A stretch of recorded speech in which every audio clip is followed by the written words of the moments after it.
Et à l'occasion de la sortie du nouveau James Bond, je continue de me remater tous les James Bond. J'en suis au numéro 7, Les Diamants sont éternels, le dernier James Bond officiel avec Sean Connery.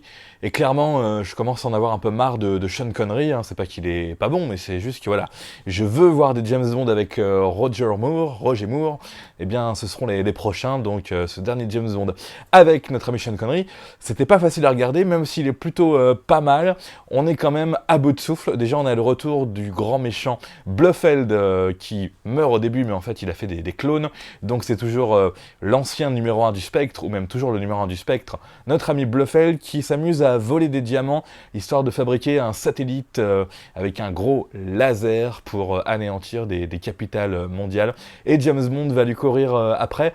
Pas dans le monde entier, hein, ça va d'abord se passer à Amsterdam, et après ça va essentiellement se passer du côté de Las Vegas. Ça c'est plutôt bien, un James Bond à Las Vegas, voilà, franchement ça marche, hein, juste les rues de Las Vegas.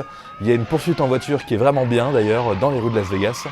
Ça m'a amusé, on a le droit à un placement produit Hertz qui est excellent, même si c'est fatigant de voir des placements produits, mais là c'est vraiment bien foutu, hein, sur tous les plans, pendant toute une séquence, on voit Hertz partout.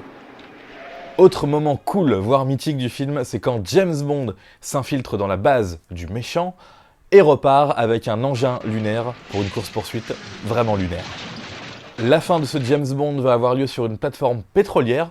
C'est plutôt bien trouvé à la limite, ça change un petit peu, là où le méchant Blofeld s'est réfugié pour contrôler son giga satellite laser. Mais heureusement, James Bond et sa jolie James Bond Girl vont réussir à régler cette affaire. Les Diamants sont éternels, c'est loin d'être mon préféré, on sent un Sean Connery quand même à bout de souffle, sachant qu'il était déjà parti l'épisode d'avant, remplacé par George Lazenby. Là, il revient, on recycle un peu Blofeld qui change de visage à chaque fois dans chaque James Bond. On va dire que c'est parce qu'il fait de la chirurgie, pour pas qu'on le reconnaisse, mais on a du mal à s'y retrouver. Et d'ailleurs, c'est un petit peu mieux fait dans Spectre, que je vous recommande évidemment.